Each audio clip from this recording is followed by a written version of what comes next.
giant soccer ball. Sorry about that. This is The Hunger Games.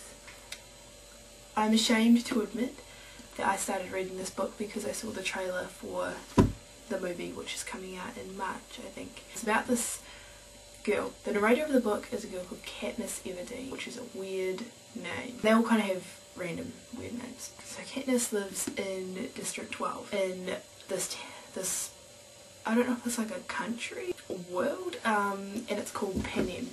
And Panem is divided into 13 districts, and they're all numbered, so it's district 1, 2, 3, 4, 5, all the way to 13. Also the capital. 13 districts and a capital, and the richest people live in the capital, and it's all about supplying everything to the capital. So each district supplies different things to the capital.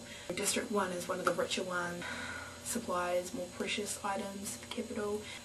Kind of as you go down, they get a bit less rich, they get poorer as you go down the district. So number 1 is pretty good, and 12 is they're pretty much dying of starvation. 13, for some reason, which is all very mysterious, was destroyed, that they talk about, but nobody's been there because no one can leave their districts because the capital was all like rare. Katniss Everdeen lives in District 12, which pretty much is the worst place to live.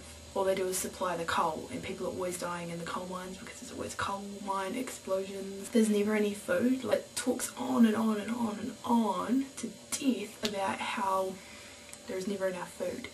And this is the world that Katniss lives in, and she's got a younger sister called Primrose, which she calls Prim, and a mother, and their dad died in a coal mine explosion. And so when her father died, mum's just shut down, and it's just her kind of in her family, and her mum's not supplying anything for the family because her mum's not working. They have no food, no anything, so they're starting to get really, you know, they're starving because the mum's just not doing anything about it because she's just being a cow and just shut off.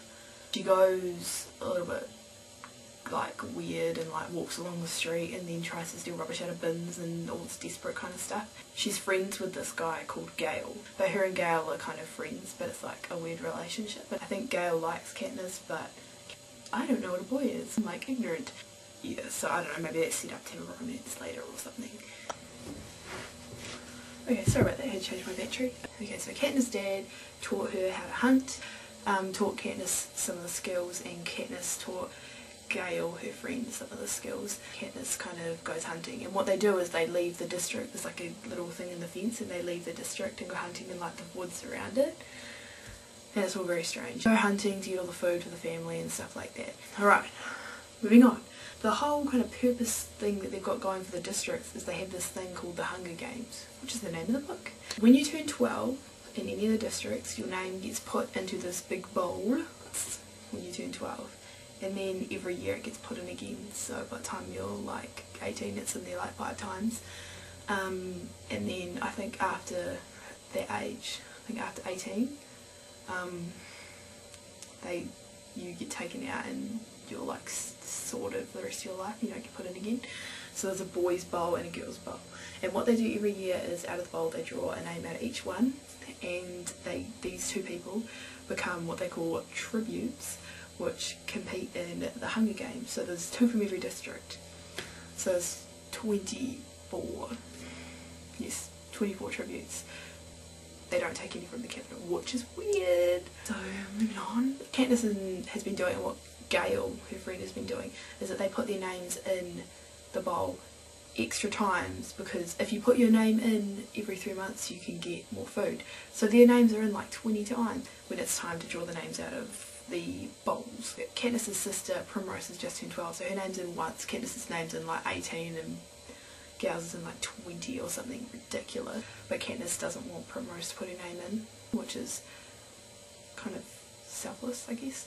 What happens is everyone goes into the town square and they draw the names out, and everyone's filming it so all the other districts can watch it. Pull out the girl's name, and it's Primrose Everdeen. It's just like goes completely ape and just like starts screaming and is like, no, this is impossible. Basically what she does is she offers herself as she volunteers to be a tribute, and you're kind of hoping it's Gale, like you kind of want them to be together, but it doesn't happen. They pull out this random guy called Peter Malak, who's like a baker's son, and it's kind of like he's gonna die because in the Hunger Games they all kill each other, and he's gonna die because all he can do is bake. So they are the tributes. There's Peter and there's Katniss, and they get taken away to the Hunger Games, and then they get to the capital, and basically they spend this whole time preparing for the Hunger Games, make them all look good and all this stuff, and then they do some training, and during the training they see some of the other tributes, and some of them are real buff, and some of them have been like training their whole lives to do this whole Hunger Games thing, which is obscene because the whole idea of the Hunger Games is like a bunch of teenagers just like killing the crap out of each other, which is silly, and they have to watch it. Like, it's like compulsory in your district that you have to go to your town square and watch people kill each other. It's bizarre, it's bizarre. They do this training thing, and at the end of the training there's people called the game makers, which are shady. A number, and I think it's a number out of 10. A number out of 10 as to like how awesome they are in their training and how deadly they are. And Katniss, because she's been hunting, she's really good at archery. Peter, who is a baker, is apparently good at lifting things, which is cool. Not. So he gets an 8, and Katniss gets, like, because she goes in to do a training thing and they're not paying attention to her, and she gets pissed off, and so she fires an arrow at them and they get really angry, but then they give her an 11. So she gets the highest score out of everyone else, all the other tributes, which is cool. Anyway, that's part 1 of my review. Basically after that they enter the Hunger Games itself, and it's all very tense, and yep, you'll see the rest in part 2.